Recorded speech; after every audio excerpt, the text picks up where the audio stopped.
geopolitical interests, the fact that we are stronger together, that we can only survive as a democracy. I think we're all coming together, and therefore I am hopeful that some of the decisions here in Brussels and in the European Union have shown that we stand together in situations of crisis. In the conference on the future of Europe, we are talking about what Europe is going to look like. This started 2 years ago when the world was a different one. The pandemic had just started and the war in Ukraine wasn't thought of. Now we are in different times. We are at a turning point, and therefore we're going to look at a very interesting discussion. Since the events, the war in Ukraine, have significant impacts. There are questions about security. We talk about defense. We also think about security in terms of energy and in terms of food security.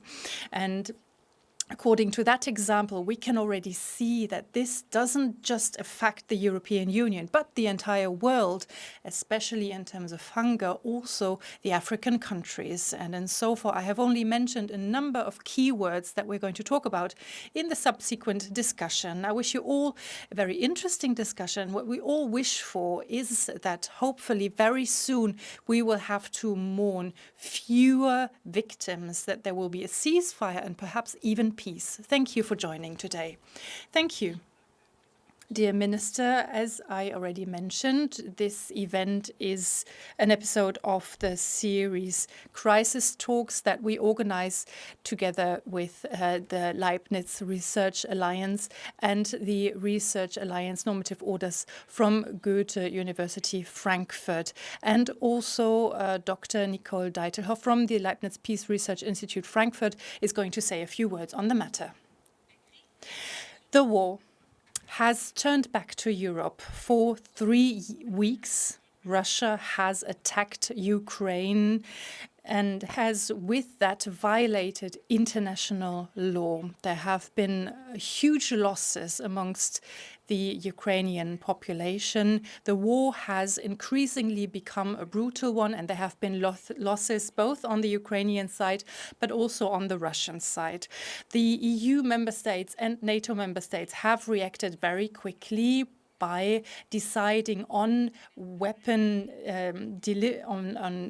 deliveries, and on the other hand, they have also decided on very harsh sanctioning packages against Russia.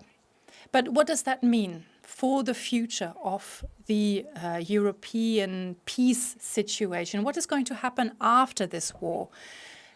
How are we going to have to consider our relationship with Russia?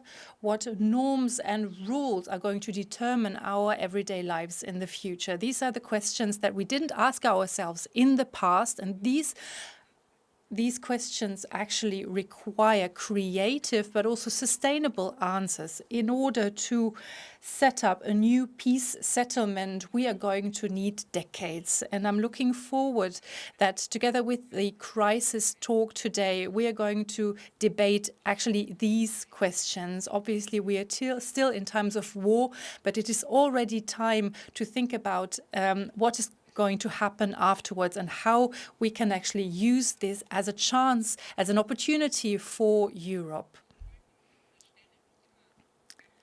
As always, I would like to thank our cooperation partners for hosting the event, the State Representation of Hesse, the European Union, and obviously also the Research Alliance Normative Orders from Goethe University Frankfurt, with which we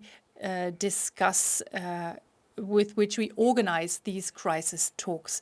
And now I would like to wish you all a very interesting discussion and hopefully first ideas of how we can shape the future. Before we start, now an important point. It is not the sense of the event that I'm going to ask all of the questions. Obviously, you can get involved as well and you can ask your questions. Please contact us. You have 2 different opportunities. You can send an email to streamline@lv-brüssel or you can call us under 0032 472 030181. And next up, I'm going to welcome Professor Dr. Christopher Daase. He also works at Leibniz Peace Research Institute, Frankfurt, and he is going to start off with a short keynote presentation as a starter for our discussion today. Ladies and gentlemen, I am now going to do three things. I'm going to talk about the current situation, about interpretations, and about options. The facts are very clear. Russia has started a war on a sovereign country, Ukraine. This war had been prepared long in advance, and nonetheless the resistance of Ukraine is large. The Russian army is not advancing as fast as previously hoped for, and the UN National Assembly has condemned the attack on Ukraine very strongly. The NATO has not agreed on a no-fly zone, since this would actually have as an impact a potential deterioration of the situation.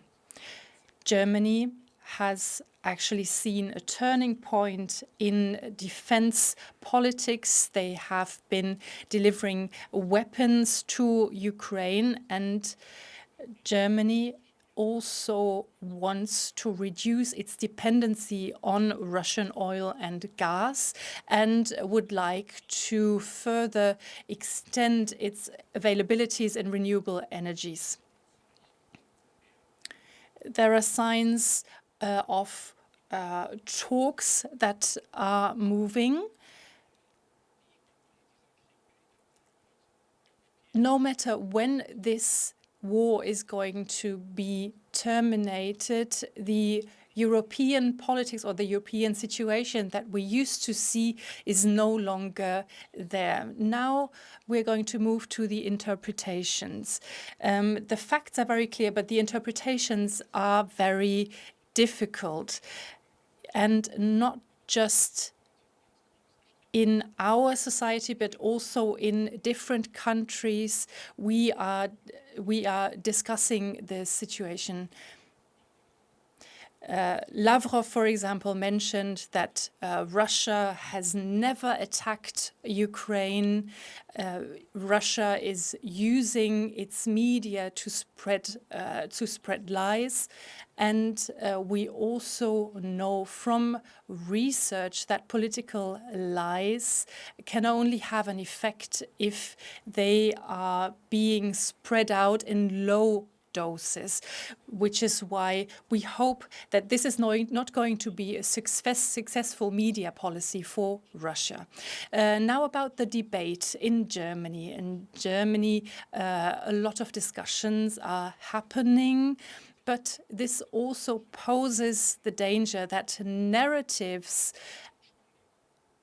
are being created that can hinder a cooperative security policy, and that perhaps not the correct lessons are being drawn. I'm just going to quote an article from the Frankfurter Allgemeine Zeitung. The German idealism is now something that has shown itself as deceit and the non-success of a generation.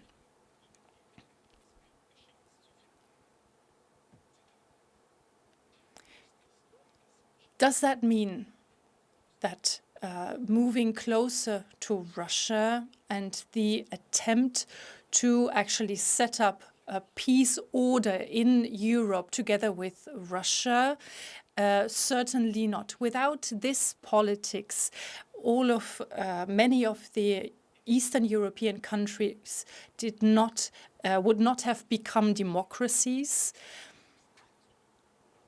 Some of them actually want to go back to the times of the Cold War, but the peace politics over the last 30 years have been successful, but obviously errors have been made. But we have to ask ourselves the questions, was it naive? And are there people in Western European countries that actually have contributed to the current situation?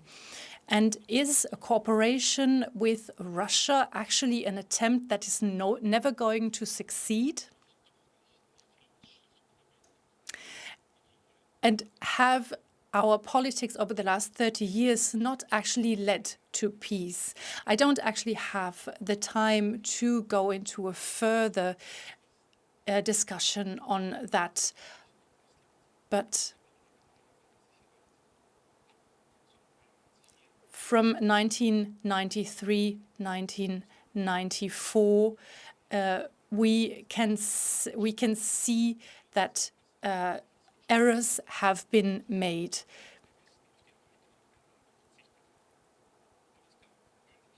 But there have been discussions by Genscher, and it was repeatedly said that our own security should not be on the cost of others' securities.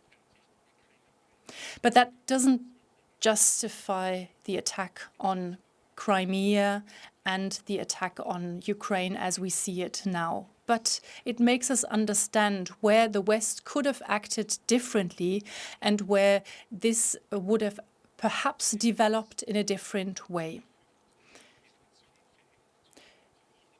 The sanctions that have been imposed, at the same time, we have to think how Russia, together with or without Putin, can be integrated back into the world order. What are the options?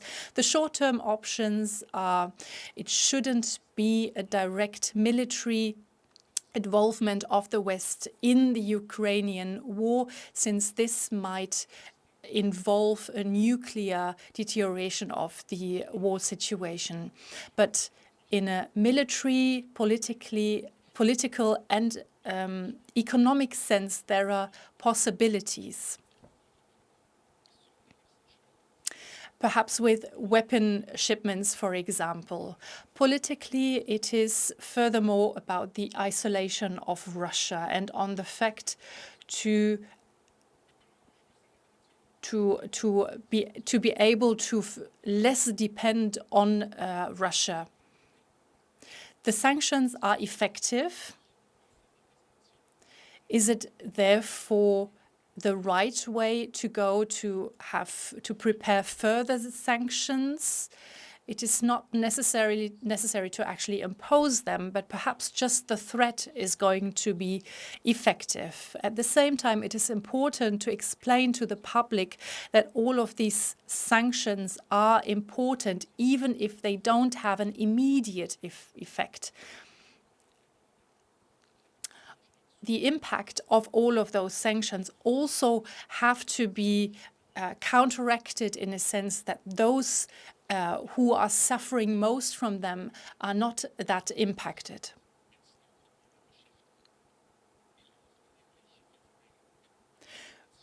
We are actually moving towards a reduction in our relationships with Russia and perhaps also with China in a political, economic and cultural sense. The danger is that this is going to move forward in an uncontrolled manner.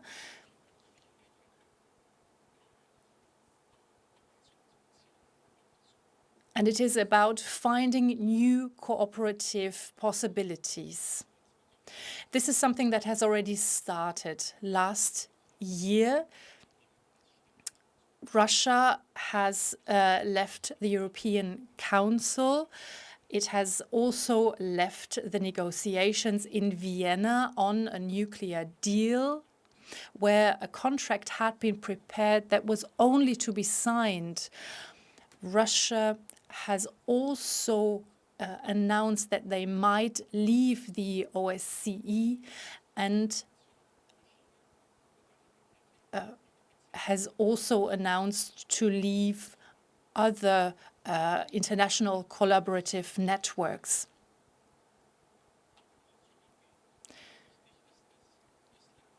It is important to stand up to Russia, but at the same time, it is important to keep Russia in all of these international networks and organizations. We are going to talk about the economic obligations. Nobody has said that trade would always automatically lead to wars. In the 70s, it was warned that trade dependency can also lead to other dependencies that are politically questionable. But in the last 30 years, exactly those economic interdependencies have been created due to unilateral dependencies, due to gas, oil or other raw materials, or due to supply chains that gave some countries the opportunity to blackmail others. We are talking about weaponized interdependence, where such economic dependencies are actually becoming a weapon. And over next years, it is going to be our duty to come out of these interdependencies and to cut off trade relations that actually lead to these interdependencies. In order to quote Clinton, it's security is stupid. And it is also about where these dependencies or interdependencies can actually lead to welfare. The third area is the one of the cultural area. Scientific and cultural relationships with Russia have been frozen. We are still working with scientists that have actually spoken out against the war. And I think the support of those people is actually very important. But international cultural cooperation has been put on hold. It is also about cultural cooperation.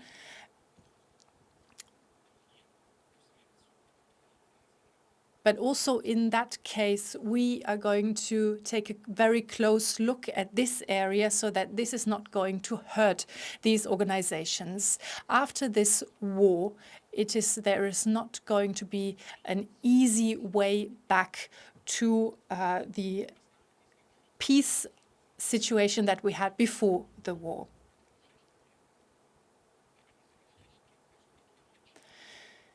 All of these measures that I just mentioned have to be done in a controlled way, and it is about having a long-term perspective for peace and security policy. Thank you. Herzlichen Dank, Herr Professor Daase.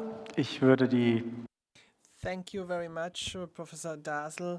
I would like the panelists to come here on stage, and I say once again that who is following us from home can send us questions, and we have Mr. Professor Daase since 2009, professor for international organizations and Goethe University at Frankfurt and Main. And before you taught politics in Munich.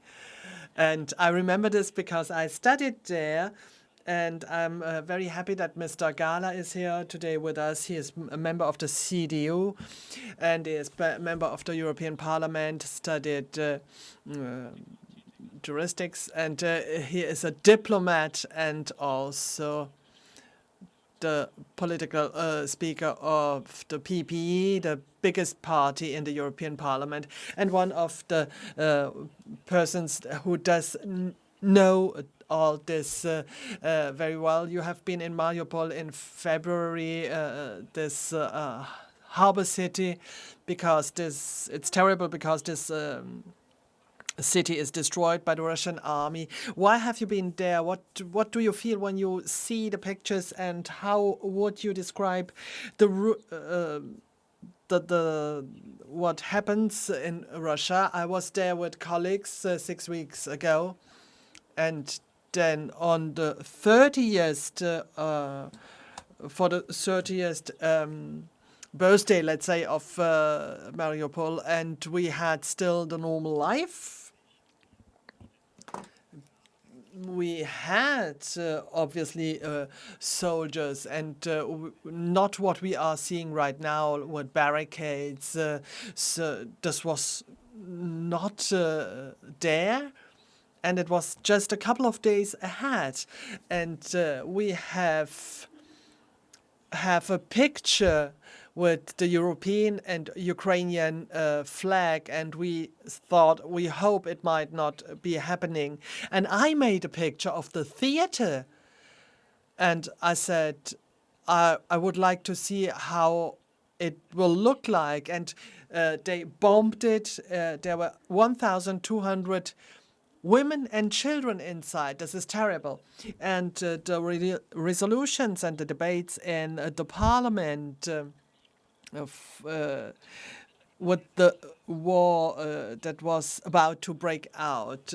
We had Nord Stream 2 with the help of Ukraine, obviously against what Putin was doing in Russia. And already in December, we were talking about giving weapons to the people in Ukraine. So why didn't people listen to us? We might have avoided it. Yes, that's true. And our composition of the 27 members, everybody is thinking different, and we have experiences that we didn't think very much about the character of the regime. It's not the old Soviet Union. It's somebody who is revising and wants to build up a new Soviet Union. We were always against this, and we always said very clearly that we should react quickly. Unfortunately, that didn't happen. And we have seen in the first speech that the Western part shouldn't be involved in this conflict. A no-fly zone, thanks to NATO, was avoided because they don't want to shoot down Russian planes, and then they avoid no-fly zone. They don't talk about in the different parts. Is this a very clever strategy if you say what you're not doing instead of saying what you are doing? And you can have a lot of discussions, but you shouldn't do. You shouldn't say what you're not doing. Article 51 of the United Nations says there is a right for individual and collective defense. Therefore, we can deliver what we want. This is one point. And right now, I do not see the political will for the 40 megs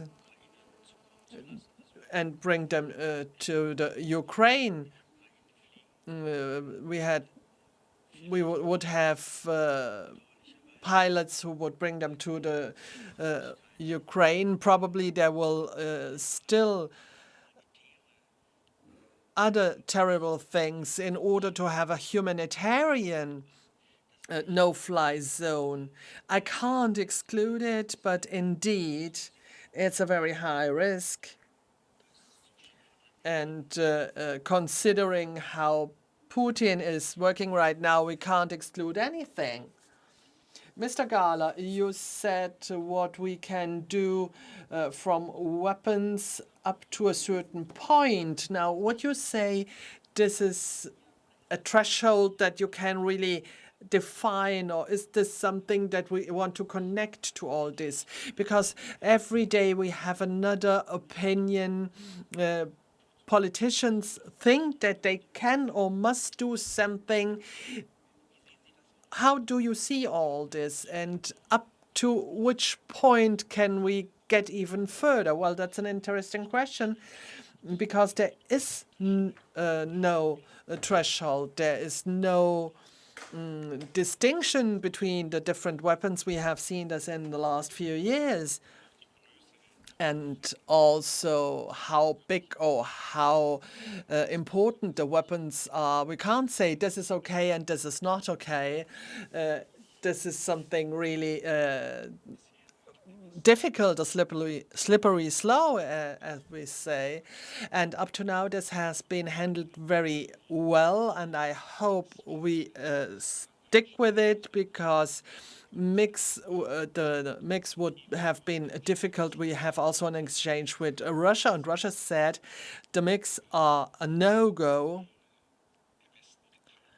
and then the western part would be part of the war, and we should listen to this. And I found very interesting what Bill Clinton said. It's the security, stupid. If you look forward, would this give some hope that security is something bigger? It's not only armored cars, tanks. We have also food.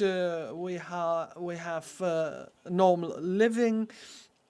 We know that Russia and Ukraine are producing grain, and might this be something that helps us to get more clever? We always had a large idea, not only a military idea. You were talking about energy. Yesterday, Ukraine and Moldavia have been connected to the European electricity grid. This is the best thing in order to detach them from Russia. And hopefully there will be an ending to the war very soon, and we will have a further integration with Ukraine, but also Moldavia and Georgia. They are nearer to us than the UK after the Brexit. So we already did some important things, and if we want to go back to a normal state, then we need to speak about all this. Yeah, we are talking about this concept since 50 years, and it was with the oil in the 70s, and it's really astonishing that nothing important came out, because it's so important to get oil. What we shouldn't hope is that we are concentrating only on the military part, 100 billion euro for the Bundeswehr, the German soldiers, but we have to look after that. What is the civil part getting? What do we do in cooperation? And there I have some fears, because the new strategy at the European level is going very much on the military levy, but we have to tackle with somebody who is, well, open for everything. And it's not the Soviet Union. As long as this regime is still in power, then we have to be aware of it. And obviously, Russia will be weaker, not only because we give them sanctions, but also because they pay much more for the military. And here the points are weaker, and therefore we should we can imagine that there might be a putsch against Putin. We have to prepare for everything. But from my point of view, I think that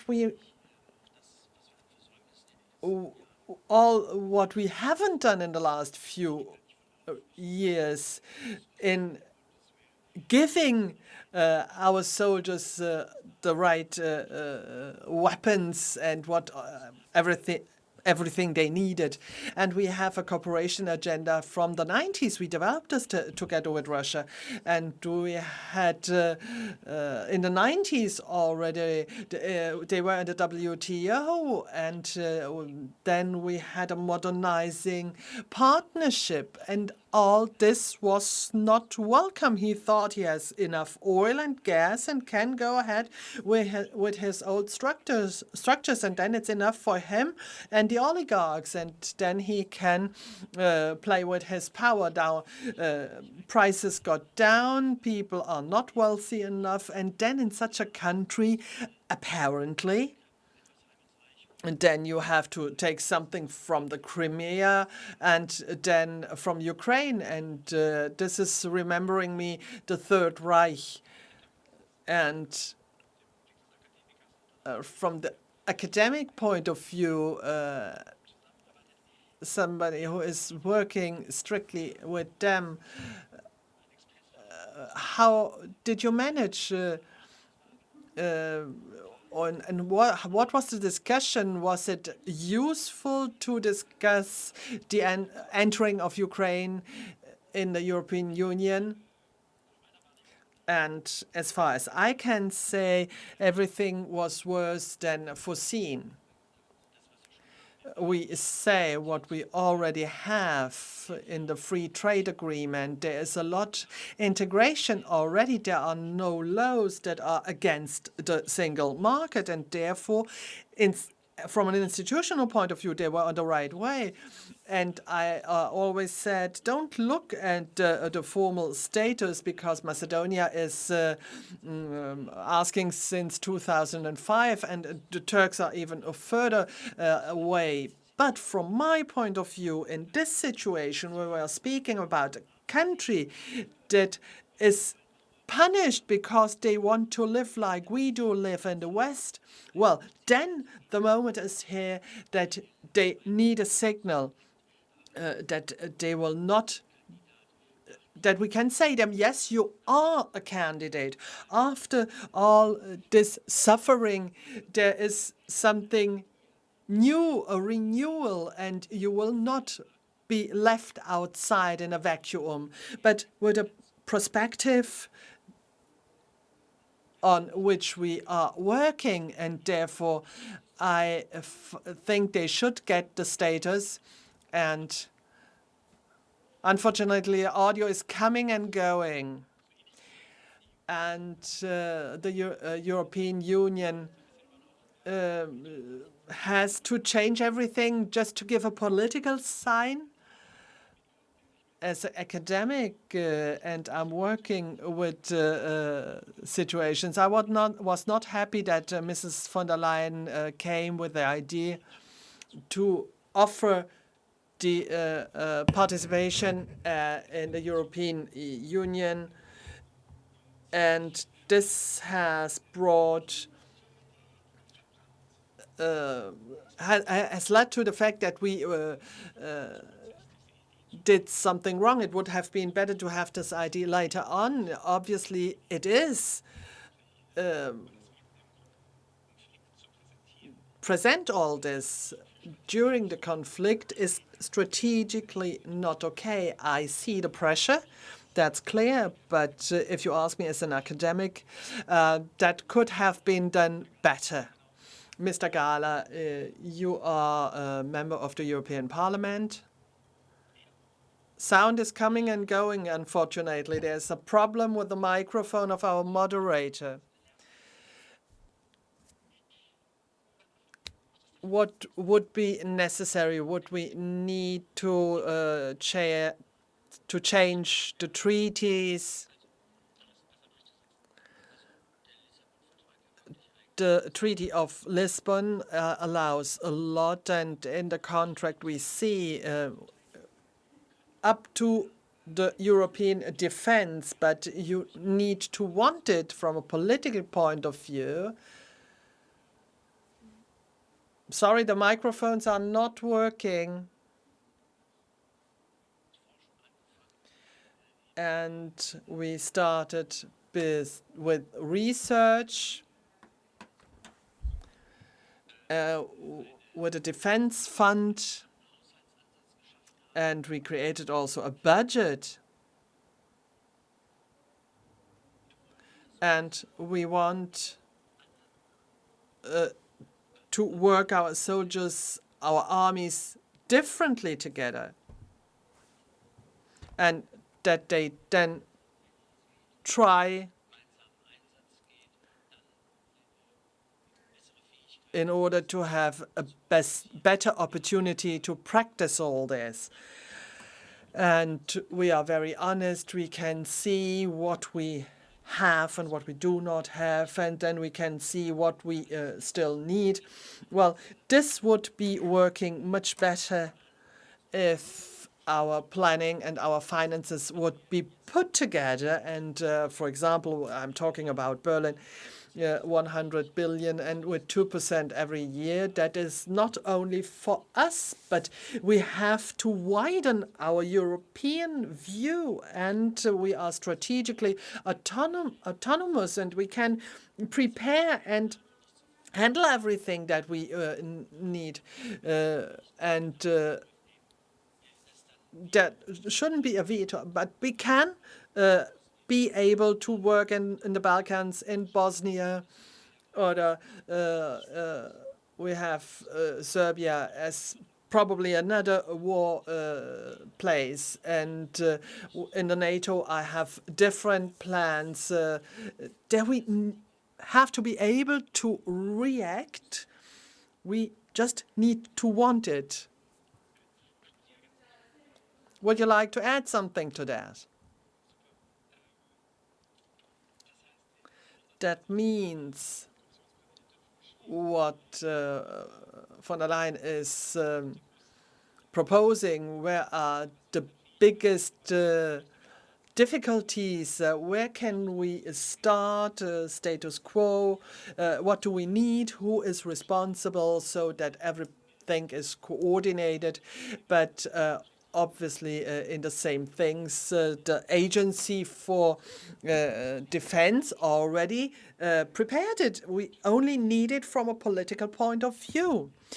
And I'm afraid Mr. Gahler has another meeting right now. Thank you very much for having been with us. And Mr. Daase, I have another question. You were mentioning before the interdependencies in the economy, but also with China and Russia. And on the one hand, it's obviously they are vulnerable, and the whole packages that we are preparing here shows how important the European Union and the cooperation with the US are. Is this something positive that we can take away as something we learn to have a better commercial policy as a European?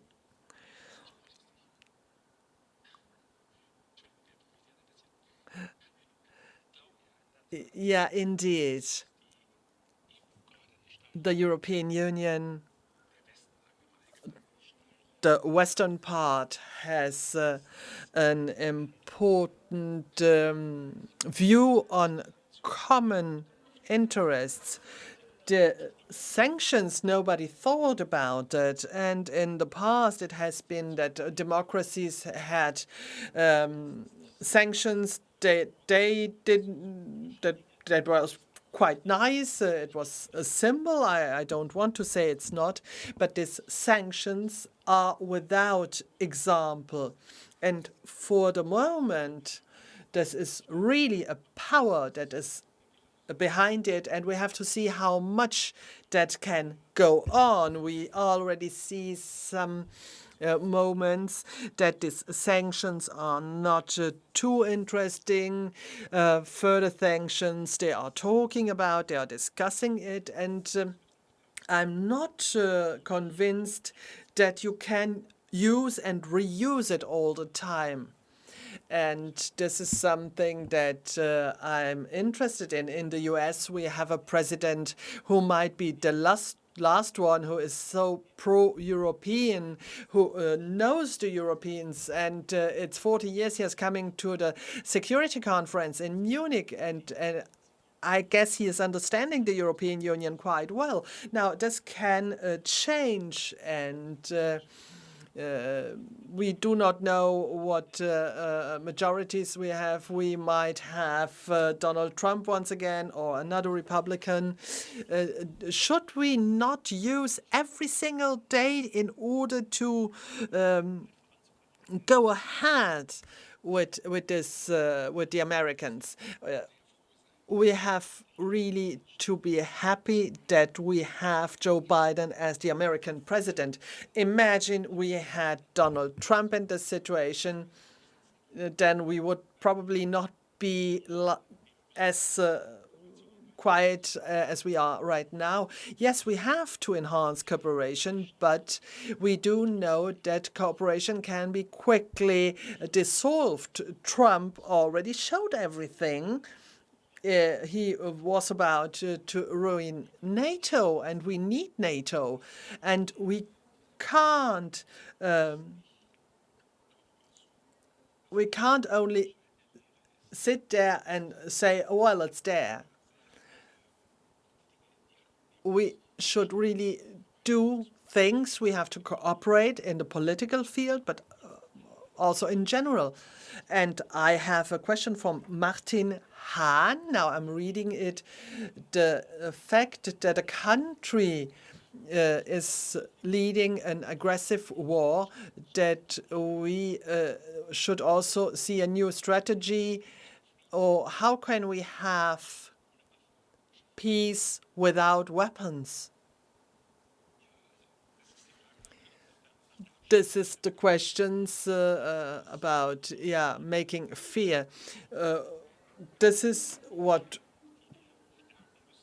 we have to enhance, not only from a nuclear point of view, but also in a conventional way. And therefore, we do need the cooperation with the US, but also in this context, Europe can do more.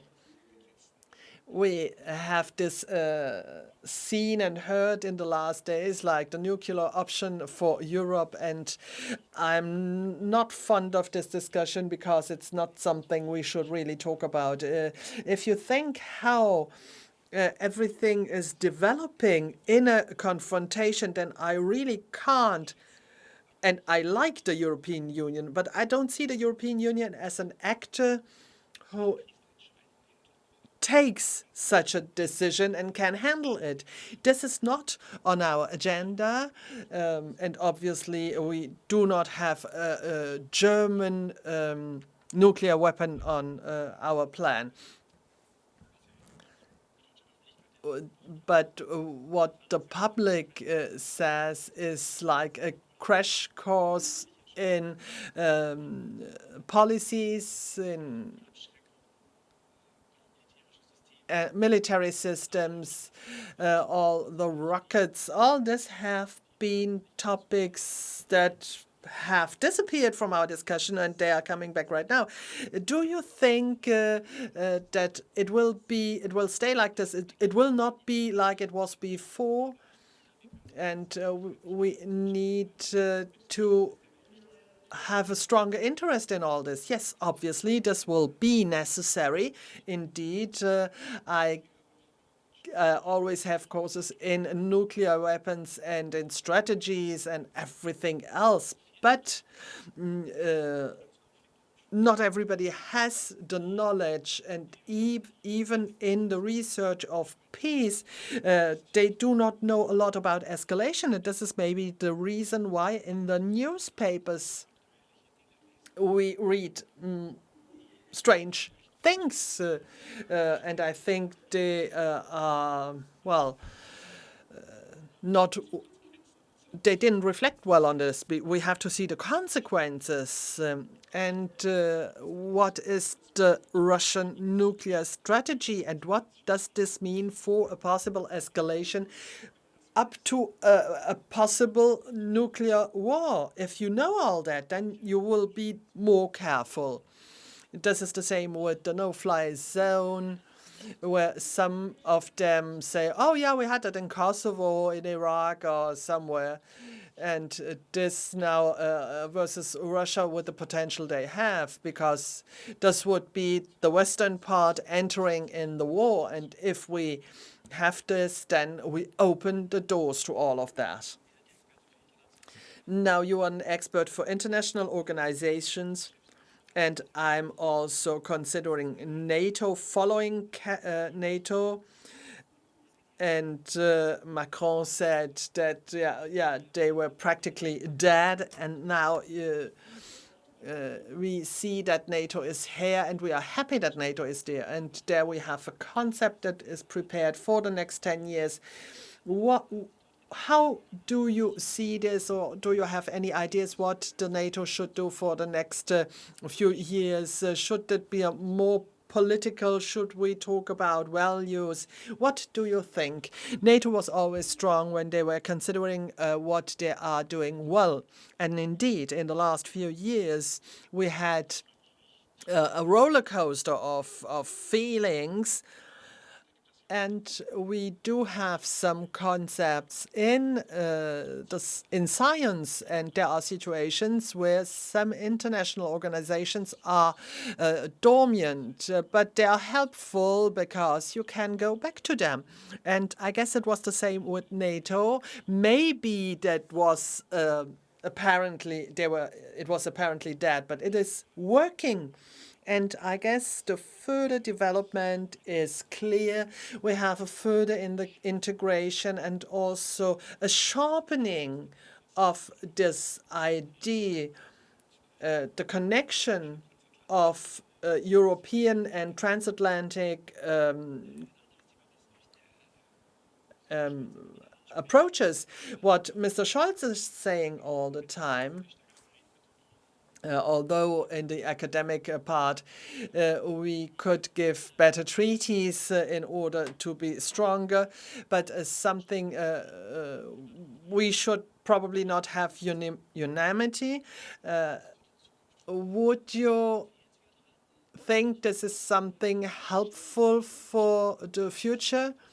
Would we have probably also the danger that some countries will not consider this will be a unity that will be not stable? This is a decision that we can't take or should not take in such a situation, because this is something that would change the character of the Union, and we should really think about it and then decide it together. And this in conditions where you are not like threatened or forced to do something. Therefore, this will be a long way until we get to such a kind of decision. And if we think about the future, what is interesting in the last few weeks, all the litigations, Poland, Hungary, and in some weeks we have elections, and there are a lot of questions that are not in line. And all this is covered in this situation. Do you think that after this crisis, the conflict is keeping low, or should they be brought ahead and you don't need a taboo? Well, they will have to taken out this conflict.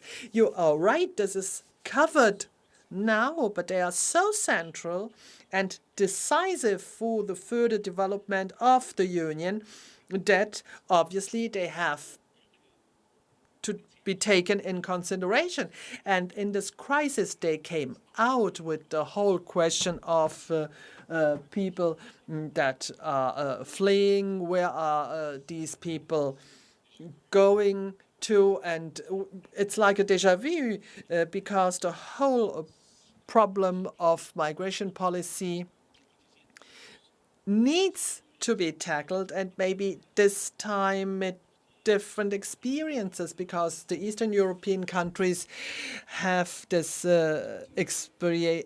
experience with fleeing people, and maybe they can still think differently about the situation so that we can have a better solution at this point. one question that is very important for me here in Brussels, if you speak with non-German colleagues, why not the policy, who is leading, what is the economic weight of Germany? And the Chancellor talked about this different time approaching, and is it clearer as far as the strategies are concerned, where you can say clearly what they are doing, not only selling more cars? Well, this is an interesting question, and I guess there will not.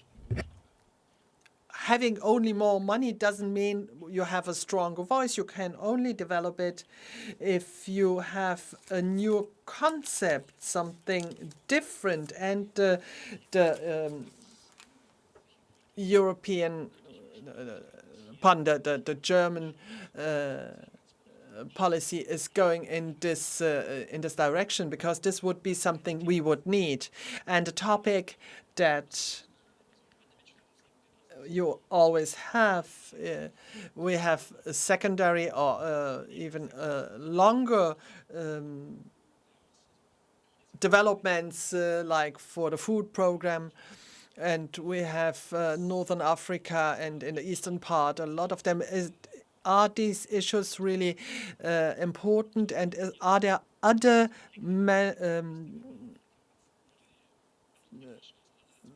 third parts that are involved? Well, I tried to talk about it,